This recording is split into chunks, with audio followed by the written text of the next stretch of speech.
Mình đây, hôm nay mình không có review gì hết. Thì hôm nay mình sẽ làm thử thách 24 giờ nha các bạn. Thử thách 24 giờ ngồi ngoài chiếc ghế tôi nhảy trời mưa tầm tã. Thì các bạn có thấy không? Và thử thách bắt đầu. Các bạn hồi nãy cái tiếng tà la vô cái quảng cáo mình coi tivi các bạn. Đây thử thách 24 giờ.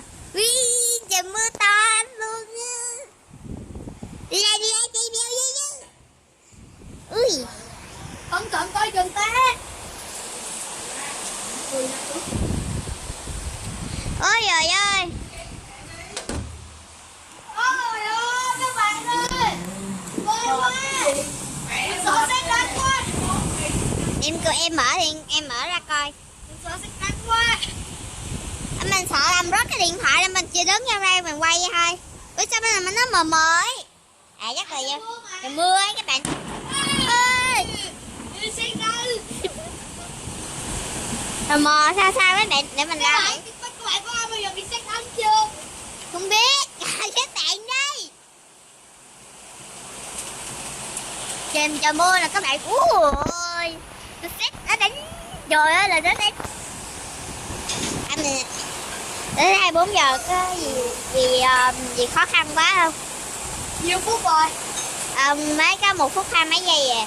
Ui, đây là thử thách đầu tiên nha các bạn. Đây chỉ mới là thử thách đầu tiên thôi. 4 phút rồi. Ui, 4 phút phải báo liền nha. Nó dữ dội lắm luôn các bạn. Thế đi mà ra ngoài đường tắm mưa vui lắm luôn đó đúng không? Rất vui luôn đúng không? Chơi. Rồi đây.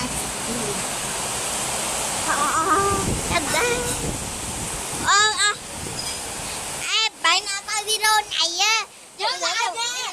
Hãy nhớ like nha. Anh mình đã dũng cảm anh giữ thử thách 24 giờ đó các bạn ơi. Mình đứng đây mình ớn mạnh luôn các bạn. Trời nó to.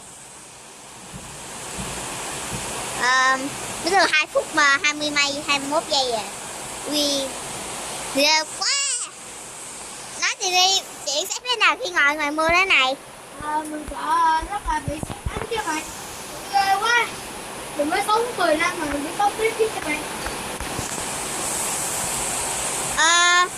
Thấy thế nào khi trời lạnh là anh có thấy cảm giác thế nào không? Lạnh em. Và có lạnh gì không? Thế lạnh phải không? Rồi nghe tiếng sấm chớp và có khi sáng như bầu trời ấy các bạn. 2 phút rồi bơ. Chỉ có 2 phút mấy nhà. 2 phút, gần 3 phút rồi. Đây là thử thách mình sẽ ngồi 4 phút nha các bạn. Mình ngồi 4 phút nha các bạn.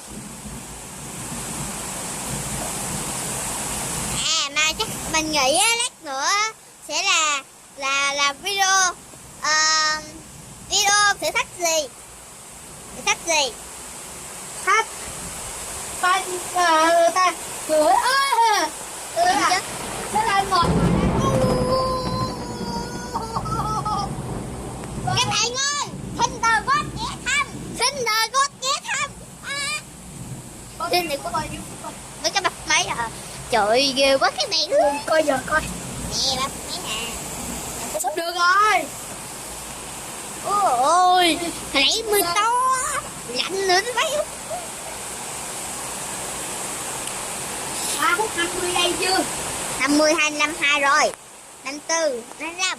Cố lên, anh sẽ thành công rồi. Ok, 4 phút rồi. Về trong.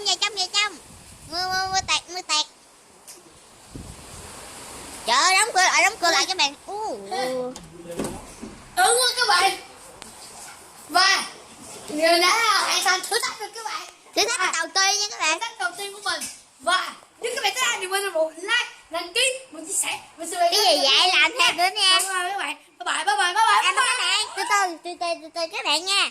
Các bạn nhớ là phải nhớ comment cho mình là làm gì, thử thách gì nha các bạn.